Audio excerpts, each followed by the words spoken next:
Hello, everyone. I'm Dr. Amal Elkady. Welcome to my podcast, Beyond Medicine, as we take a deeper dive into the human behind the profession. Today, I have a very special guest of honor on my podcast, Professor Dr. Fathy Khodair, a distinguished plastic surgeon and professor of plastic surgery, and the dean of Kasr Elaine School of Medicine at Cairo University from 2014 to 2018.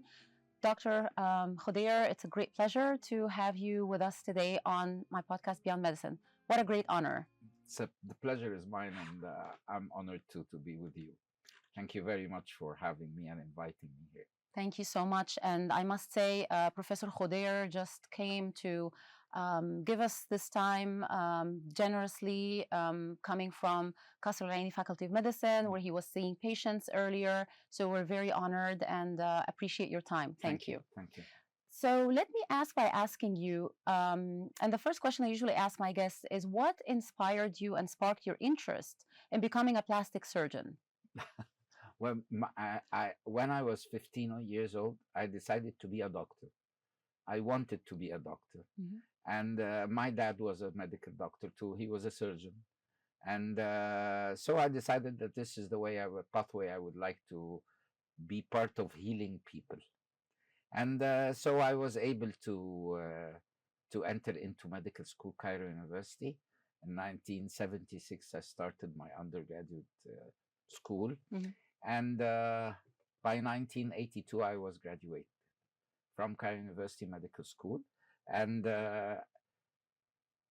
I was lucky. I was one of the first seated on my class, and they decided to take me into the faculty as a resident first, then an assistant lecturer, and so on. And it was a great opportunity to be able to study and to train in Cairo University, because of course, as you know, it's we see it with we have flow of patients, I guess, unmatched, uncomparable yes, with any other place unmatched in the world. Yeah. And we had this great opportunity of having a good training in the 80s in Cairo University. Then I decided, I was a resident of surgery. General surgery yes, first. And I decided that I would love to be a plastic surgeon. And Why did you make that decision at the time when plastic surgery wasn't yet that popular? Yeah.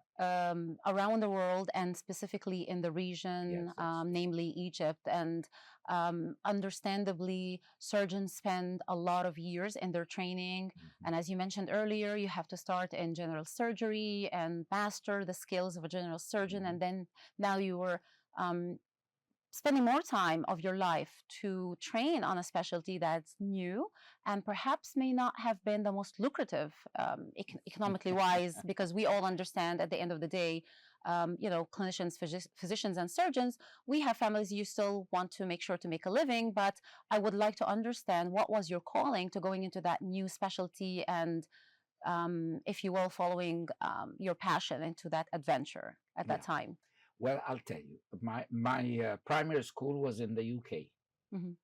I was very lucky that I had my primary school in Britain, and that was a great experience for me in childhood time. How has that shaped your aspirations to what you wanted to become in the future? Because we would love to inspire our listeners, whether they are young listeners trying to figure out their way in life or early career physicians and surgeons. How has that time in the UK shaped your vision for what you wanted to become in the future? I think it developed my character into what we call a combination of East and West.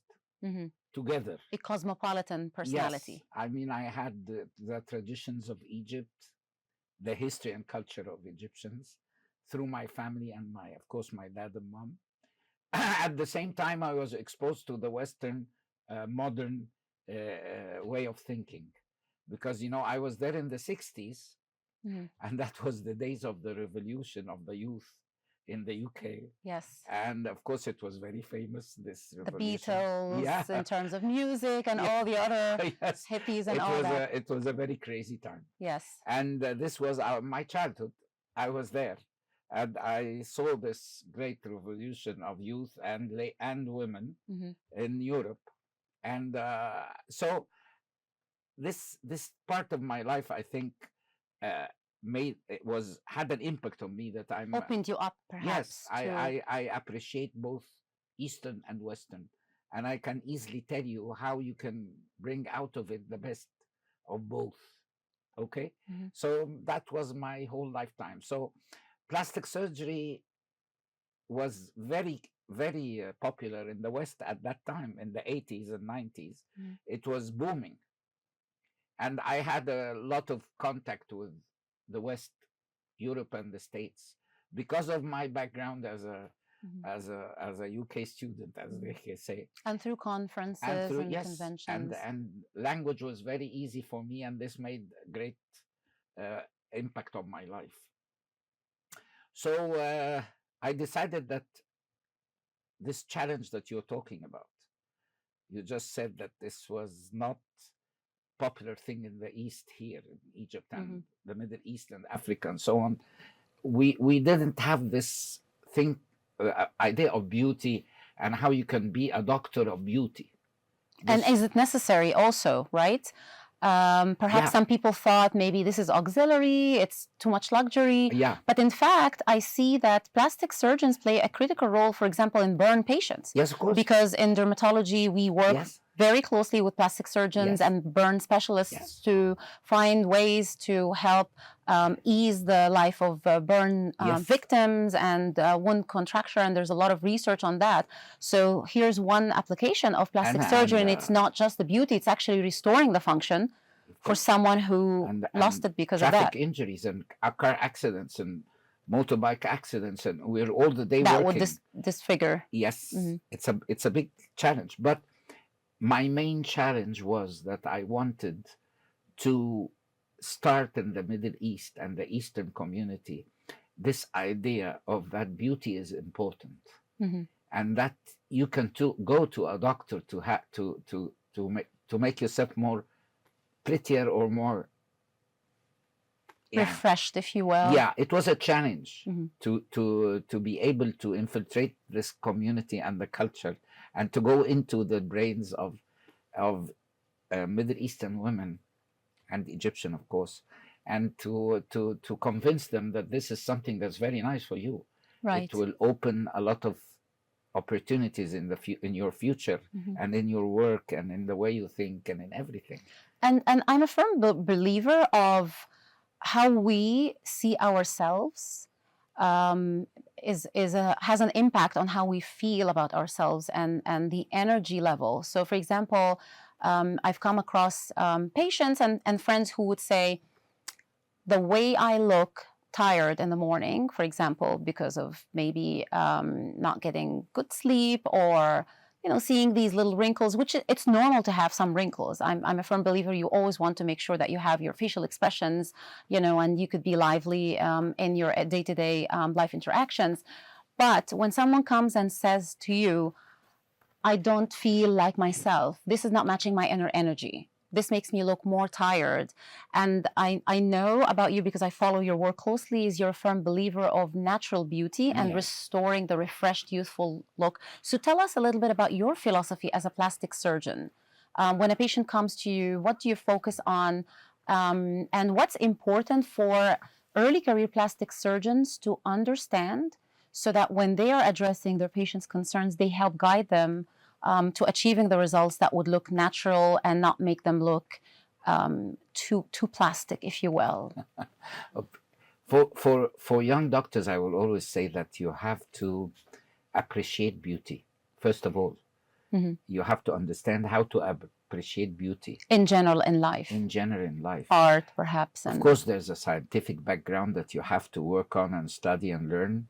And there are skills that you have to train yourself on to reach the level that allows you to be a surgeon on your own. But at the same time, it's very important that you build inside yourself this ability to appreciate beauty, and any beauty, beauty of the nature, beauty of the human being, beauty of art, beauty of museums, beauty of sculptures, Music. paintings, music. You have to appreciate beauty, and you have to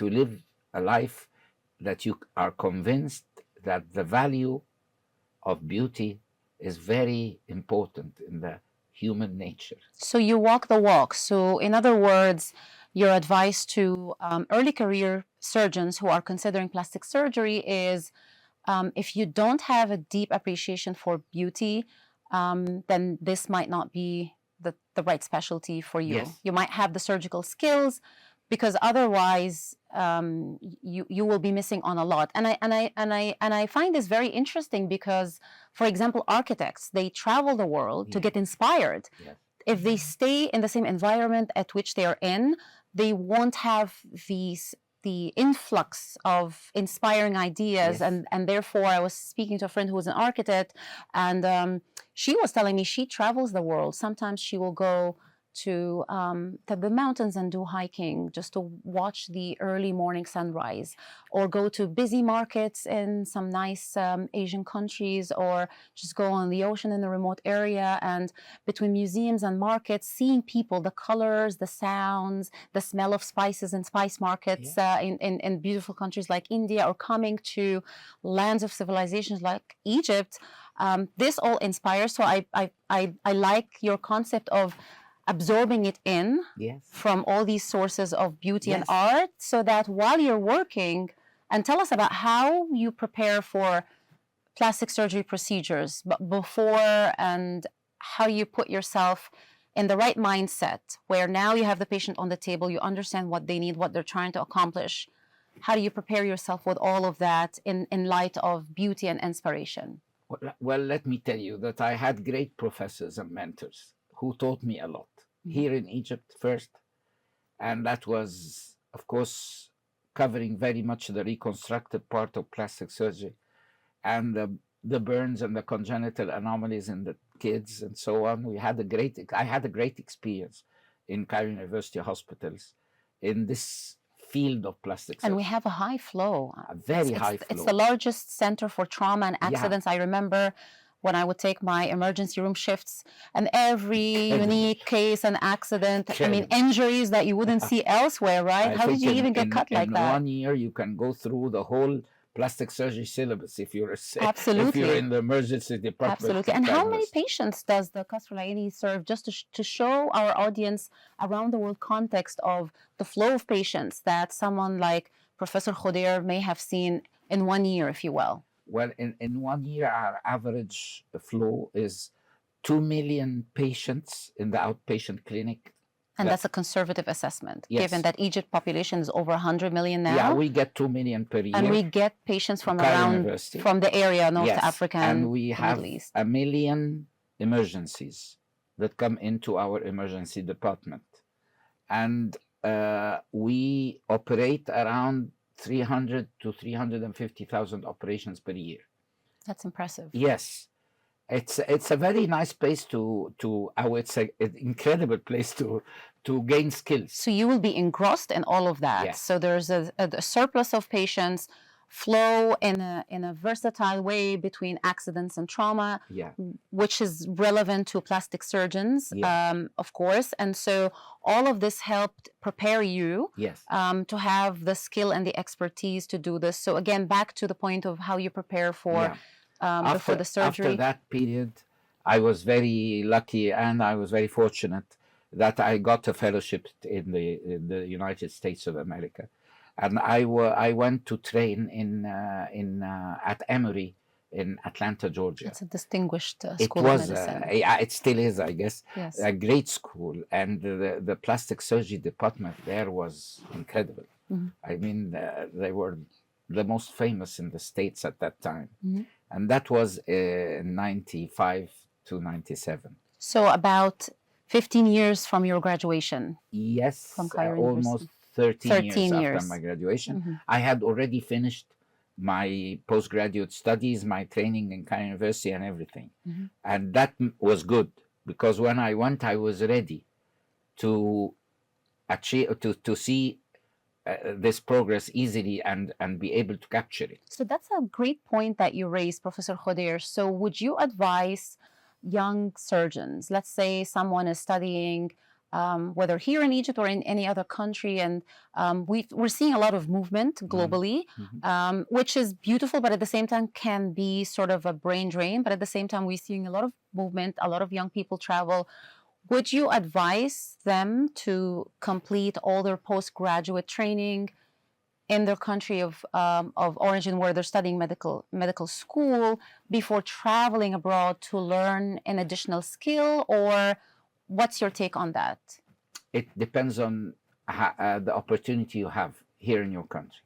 Okay. If you have a good opportunity of training in a good hospital, yeah, a big university hospital or in a military hospital, where you will see where you can accept a lot of patients, get your good training, and you have mentors, especially accident and trauma, yes, because mentors it's all around relevant to you. plastic Then surgery. you go on with your training here in this country, and then you can go to the States or Europe or Japan or any one of the advanced countries for what we call polishing.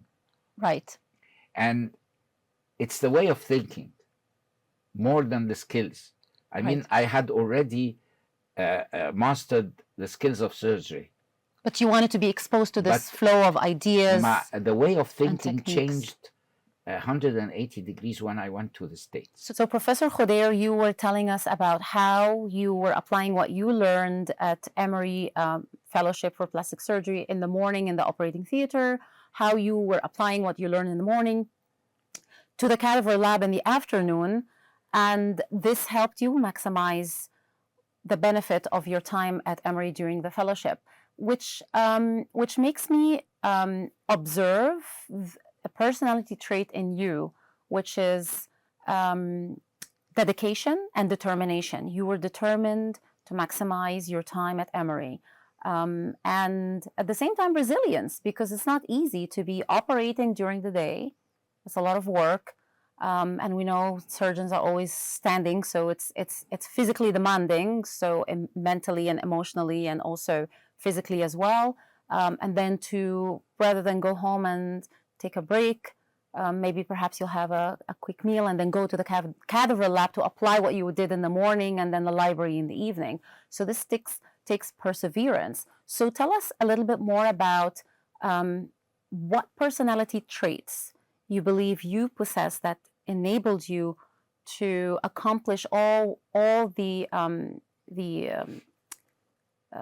wonderful accomplishments you've done in your career so far, so that our audience and aspiring or early career surgeons or people around the world in general can learn from this. What does it take to be a successful, accomplished plastic surgeon like yourself?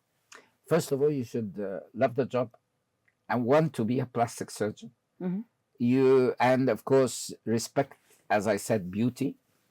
And number 3 is to be ready to learn every day until you die. I mean, I learned till now. And concentrate on your target. Everybody has to have a target, has to aim for something. So define your goal and focus on that goal. And it should be a dream. And it might be an incredible dream that you think will never be accomplished, but still, it should be a dream and it should be a goal, and you should concentrate with all the energy you have and all the way you think and your IQ and everything, and put this target in front of you and concentrate to reach it. That's what I did all through my life. Wonderful. Which takes us to this area that I would love to explore with you. Having been a distinguished professor of plastic surgery, you've trained hundreds, perhaps thousands of surgeons. What does it take to be an impactful mentor? And what would you advise early mentors or surgeons who are considering becoming a mentor in order for them to help their mentees accomplish their goals in the mentorship? And what's your philosophy as a mentor? If you love what you're doing, and you want to prove that plastic surgery and aesthetic surgery is something important for people, as I had the challenge of that during my life. You will want to teach everybody under your uh, mentorship, because it's a challenge that you want everybody to help in achieving. And transfer the skills. So the target was, and the aim was, that we're going to make aesthetic surgery something very common in the Middle East. That was my aim. Okay, and the challenge. Big challenge. And I did it. I can certainly see I that. don't know. I guess you're young, but if people remember 1995 and 96, when I returned from the States in 97, I mean, it wasn't popular still. Look at it now. It's very popular. I see men and women also Yes, seeking course. plastic surgery for different reasons. And this is because we decided to teach everybody how to do the job. Right. So that it can be a popular thing all over the area.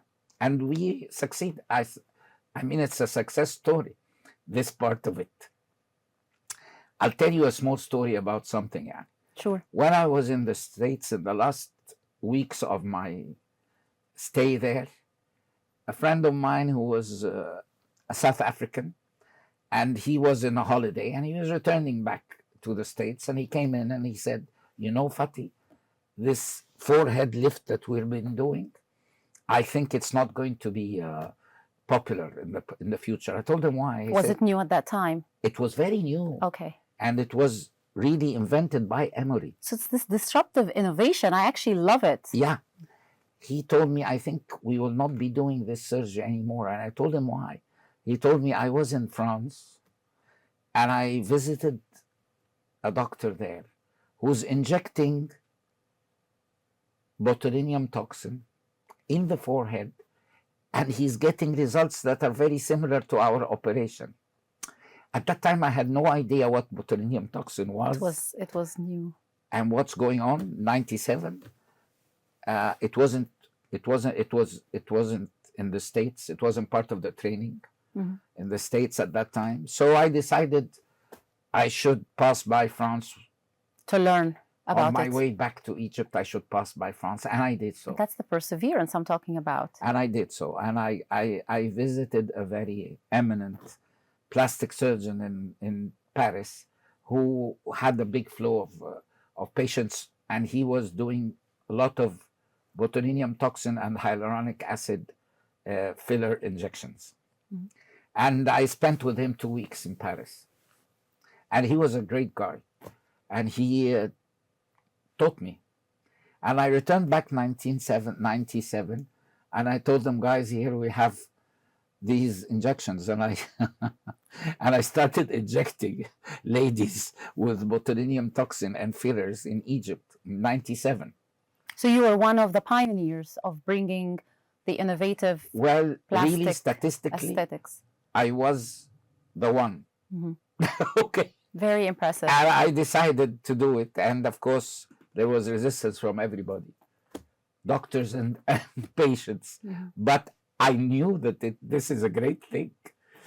There was another very nice friend of mine, dermatologist, who was also in good relation with the States, and he was always there. He's a professor in Cairo University, well known, and he was at the same time doing it too.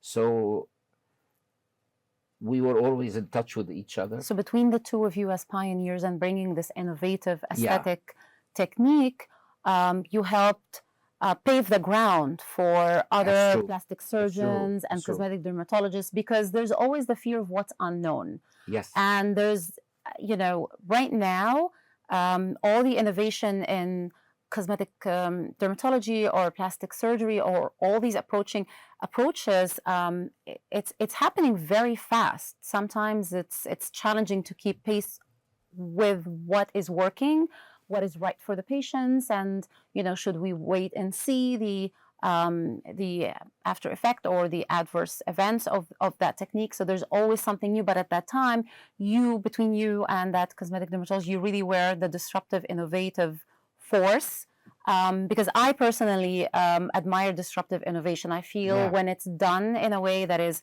scientific, evidence-based, and it's carefully planned with a lot of passion and sense of adventure that I can see that you do have, it can bring good things because Yeah. you lose 100% of the shots that you don't make, right? Yeah. And We started it in 97 here in Egypt, and that was very early for the world. And then by 2000, we were about 5 or 6 very famous doctors in Egypt who were injecting. And then it went through the whole Middle East after that. so that's a great success story. Yes. So let me ask you now, what advice do you have for early career surgeons and those interested in plastic surgery as mentees?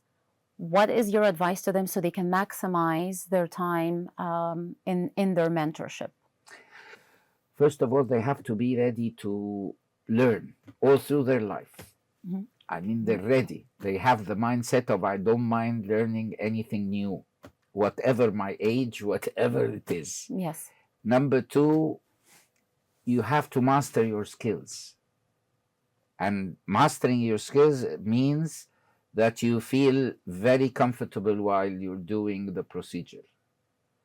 If you are not comfortable while you're doing the procedure to your patient, then you need more training and go for more training until you're very comfortable, until it's something like breathing and eating and so on. So perhaps not to shy away from asking for help early on and going to your mentors, your professors, and telling them, hey, I'm struggling with this procedure. Can I spend some time with you? Sure. And I'm sure you, on average, at any given time, how many mentees do you usually have with you? And is there a magical formula? Is there a magical number for a distinguished plastic surgeon to have in terms of number of mentees, to have that balance where they're giving attention to the mentees, but at the same time focusing on how to sharpen and hone in on developing their skills? But it's not just the skills in the OR, it's also the skills interacting with the patients. How do you take good history taking? Yes. How do you help the patient make this shared decision making? Yeah. So that between How what you think communicate. Yeah. So can you tell us, is there a magical number? What would you recommend? When you're talking about surgery, it's a little bit different than the rest of medicine. In surgery, I usually have 2. Okay. And they usually need quite the time. I mean, my assistants, most of them spent more than 5 years with me, working with me. It takes time. It does. Definitely. And you cannot have more than 2. Because as you said, it's not only surgical skills.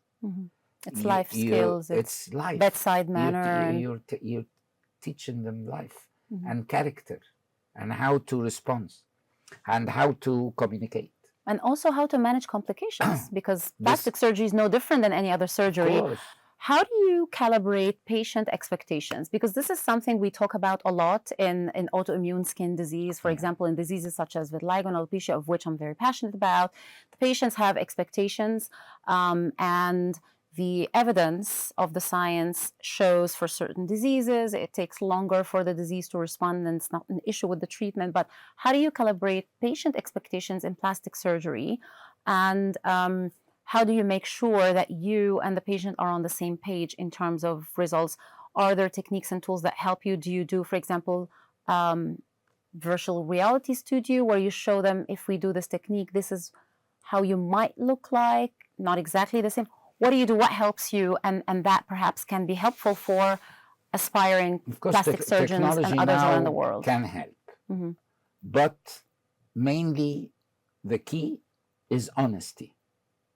And it's very important. Absolutely. If you are an honest doctor and you tell your patient everything honestly, you will have a very high expectation, a very high satisfaction rate in your patients. I mean, through my life, I like statistics. And my clinic, we have statistics for everything. And I think with our statistics, it's proved, yani, in my clinic, we reach up to 98% satisfaction. That's an extremely high rate. Yes, because So what's the of secret sauce to honesty. achieving that? Honesty. Okay. The first meeting with the patient is a very honest meeting, and they hear about everything. And I don't mind telling them all the details of what's going to happen inside the surgery and after the surgery. Expected recovery time, possible Everything. complications, Everything. your recommendations as to whether or not. I tell them everything. Okay. And now they have the informed consents, alhamdulillah. At That's last. very important. At last. Yes. But I used to do it all through my life Mm-hmm. with my patients in the clinic. And as I told you, I think if you want to have a high satisfaction rate in patients in aesthetic surgery, it's all about honesty in the first meeting with the patient. Yeah. And then not to overpromise, right? Because nowadays we're seeing a plethora of highly advertised procedures in different parts of the world, in different settings, that may not necessarily be the best scientifically proven they're not honest. Settings, or people who are not qualified to perform procedures.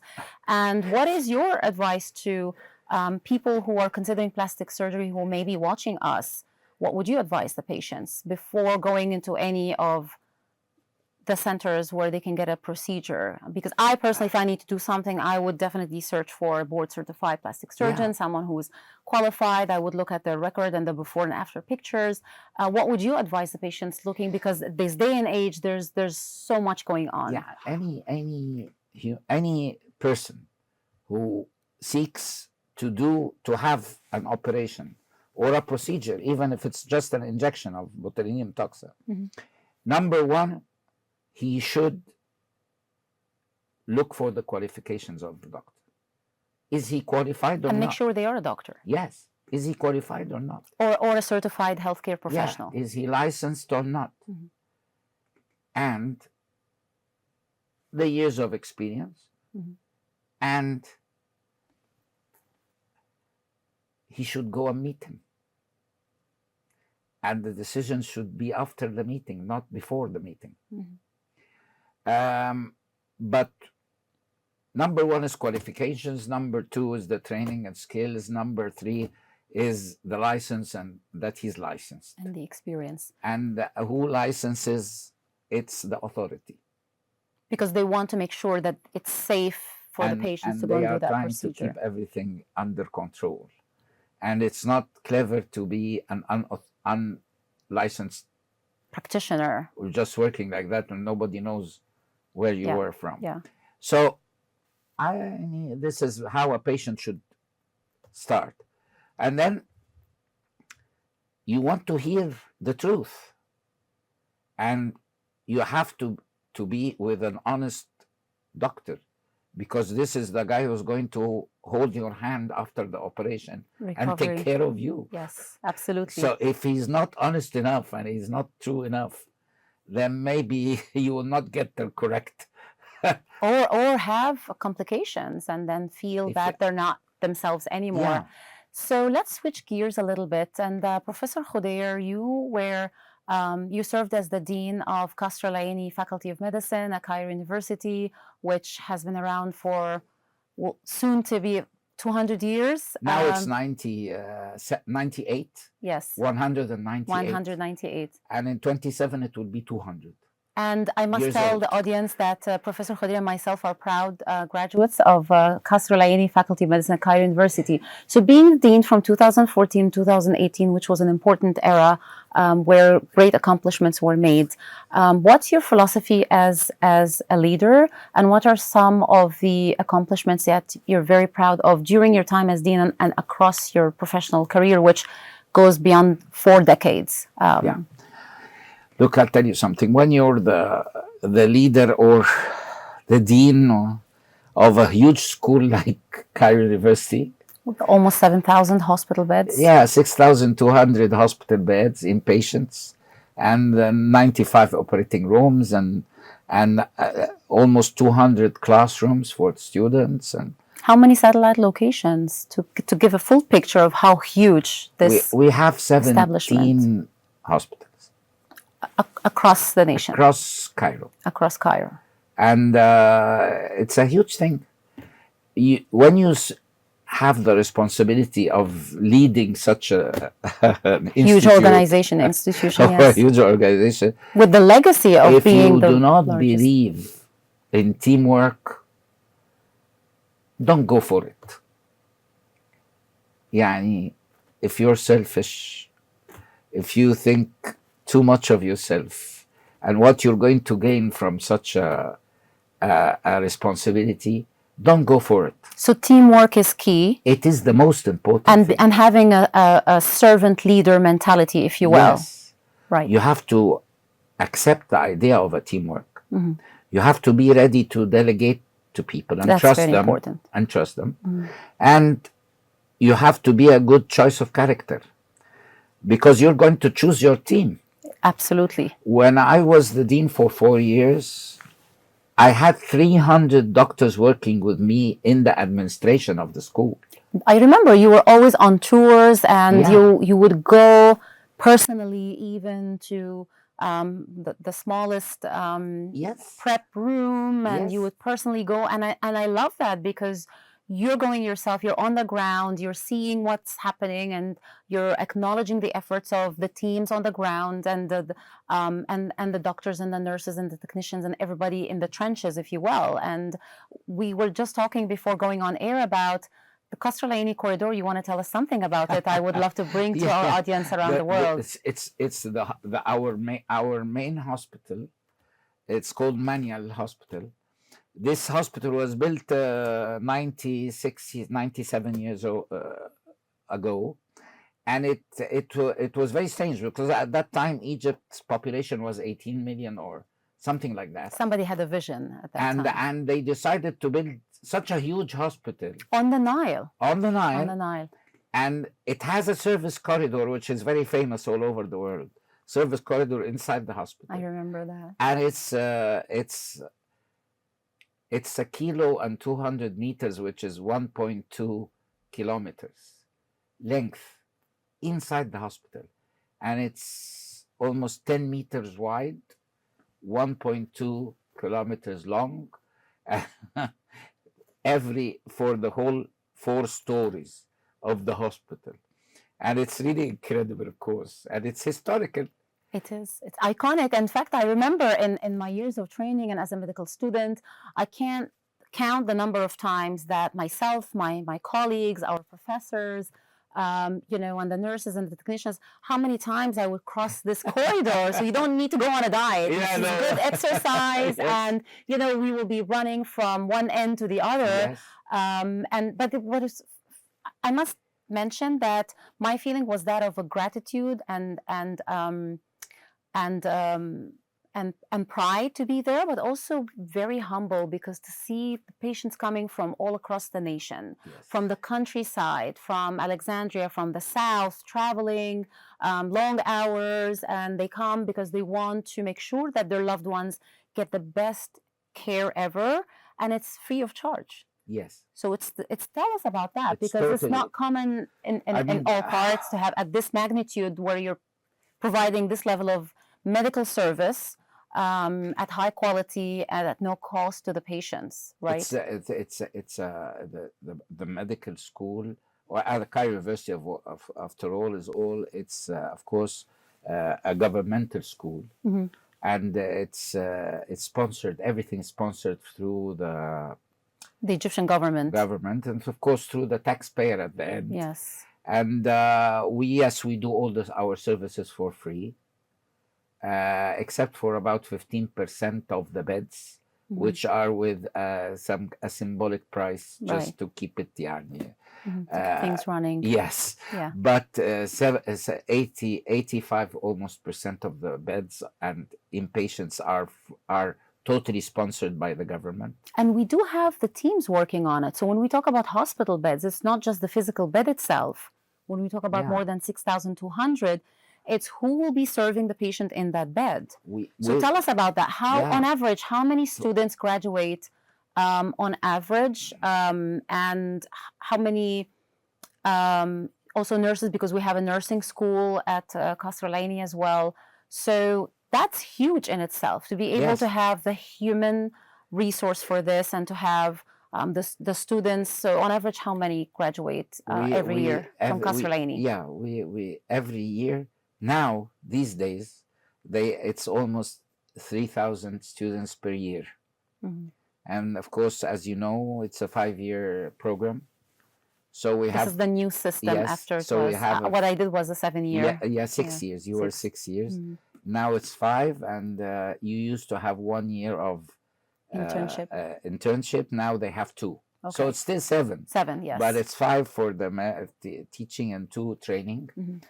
And it's almost 3,000 students per year, and we have 5 international years. And Egyptian students? Yeah, it's almost 50% Egyptian, 50% from other countries, students studying in Egypt, from other countries abroad. And we have 17 nationalities Wonderful. Studying in Egypt. We have, of course, Americans who are of Egyptian or Arabic origin, Canadians, Europeans, Africans, Arabs, Asians. So it's inclusive, if you will. And then tell us about specific specialties that are unique to a country like Egypt, because I do remember during my training in dermatology at Kasr Elaine, we had 3 students who came from America. They were American students who went to medical school in America, and they came specifically to attend Professor Muhammad Darouti's Yes. dermatology clinic to see unique pathology. Yes. And so tell us about what other specialties that are so unique given the pathology and the patient population, where you could see unique cases that distinguishes Kasr Elaine even more. We are very famous for what we call gastroenterology and liver disease. And this is tropical medicine as well. This is under the departments of tropical medicine and internal medicine together.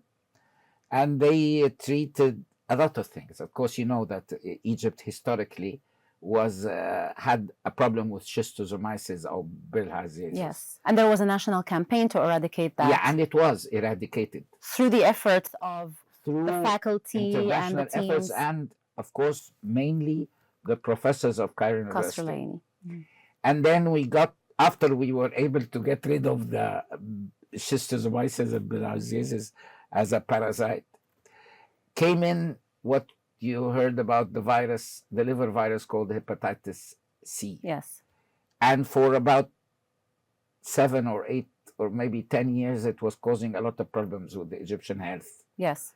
But again, in the last 4 years, they were able to eradicate hepatitis C, and the WHO, the World Health Organization, declared Egypt free of hepatitis C, and the first country that was able to eradicate hepatitis and these C. were massive efforts by the Ministry of Health, the Egyptian government, and other international collaborators that were supportive, but then also the efforts of the people on the ground and the professionals in the trenches, if you will, doctors, professors, and faculty of Kasr Elaine and other sister medical schools in Egypt. It was a nationwide campaign, I do remember, in terms of awareness. Because of this great success. Yes. Even the media was also supportive. We had campaigns to raise awareness. The whole world was very supportive to this effort. And Egypt was able to do it. I mean, everybody succeeded together. Yeah. And because of this great thing and this success that happened with, let's say, the health of Egyptian liver through the years, a big success story. Now we're building a new hospital in the Pyramids area. Oh, that's great. And is that a satellite location for? Okay, wonderful. Also, it's a new hospital just for that. It's for infectious disease and internal medicine. And at this day and age, given that we are post the pandemic, infectious disease has always been a very important specialty, and perhaps nowadays more than ever because of the speed of how people can move from one country to the other. With that speed of transfer and travel, also diseases and viruses travel as well. So Yeah. this is marvelous. Now let's switch gears a little bit, and I would love to learn a little bit about your interests outside of medicine, your hobbies, how you enjoy spending your time or your free time. So tell us a little bit about this aspect of your personality. My personality loves blue. I like that. I'm a So guy is that a with C? yes. Yes, vitamin C. I'm a, I could I'm guess. I'm a sea guy, Mm. and Egypt, of course, is famous with its seas, the Fabulous beaches on the Mediterranean and the Red Mediterranean and the Sea, Red Sea. Yes. and this is my hobby. I usually go every month to the sea in Egypt, and And I remember you enjoy going specifically to Il Guna. yeah, It's a of course, beautiful island, Hurghada, I El must say. We Gouna. met there a couple of times Yes, with your beautiful wife, Professor yes.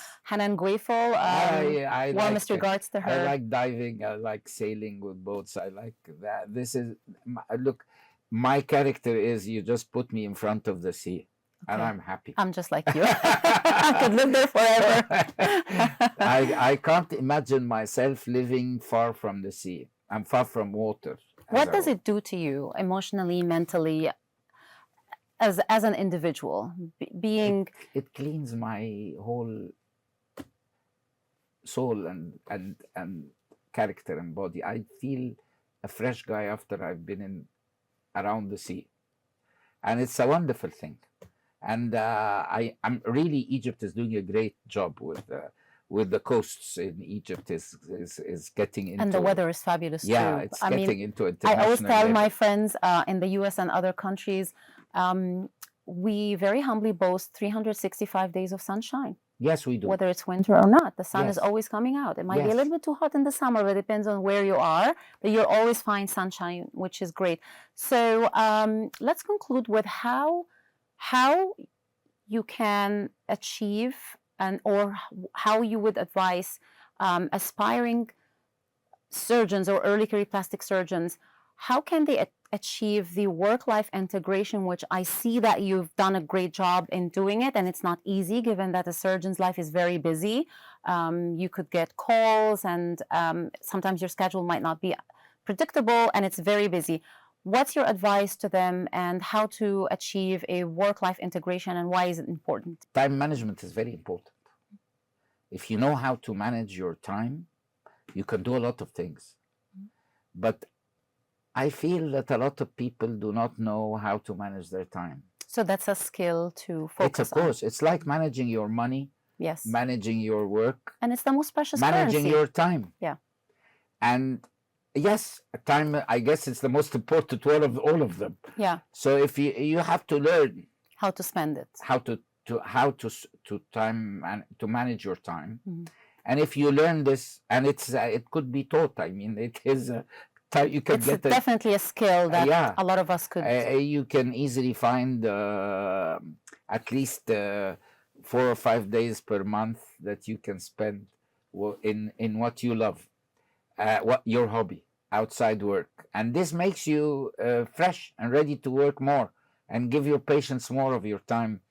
And avoid burnout. And avoid burnout. Which we're seeing statistically is hitting physicians, surgeons, clinicians, and healthcare professionals around the world, especially coming out of the pandemic. We've seen the impact of that on healthcare systems globally. Really so time management and making sure you prioritize spending time with family and loved ones. And last words for those aspiring to become plastic surgeons. How can someone, an early career surgeon or an aspiring medical student, recognize that plastic surgery is the right specialty for them? And when should someone in plastic surgery training realize this may not be the right specialty for me, and what to do at that time? If you like communicating with people, and it's part of your character, and you love the human race, and you love beauty, you'll be a great plastic surgeon. Okay?